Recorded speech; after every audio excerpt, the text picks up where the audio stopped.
থাক দে ইবে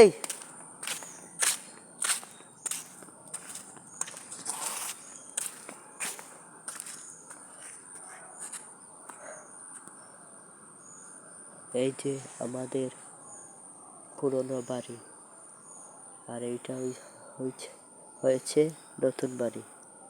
এটা হচ্ছে পুরানো ঘর, এটা হচ্ছে নতুন ঘর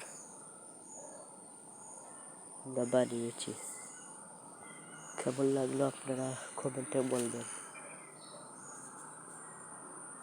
সুন্দর হয়েছে কিনা বলবেন।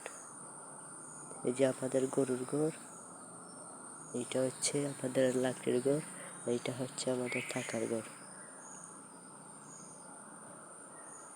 এই যে আম গাছ, গাছে কত আম ধরে পেকে ঝুলে আছে। এই যে নারকেল গাছ, কত নারকেল ঝুলে আছে। এই যে নারকেল গাছ, কত নারকেল ঝুলে আছে। এই যে আম গাছ, কত আম ঝুলে আছে। এই যে নারকেল গাছ, কত নারকেল ঝুলে আছে। এই যে বড়ই গাছ, এখন বড়ই পাড়ার সময় না, বড়ই আসার সময় না, সময় এলে আসবে। তো কেমন আমাদের পরিবেশ কেমন হলো একটু কমেন্ট, কেমন আমাদের পরিবেশ সুন্দর লাগলো কিনা আপনারা কমেন্টে বলে যাবেন। এই যে আমাদের ফুল বাগান।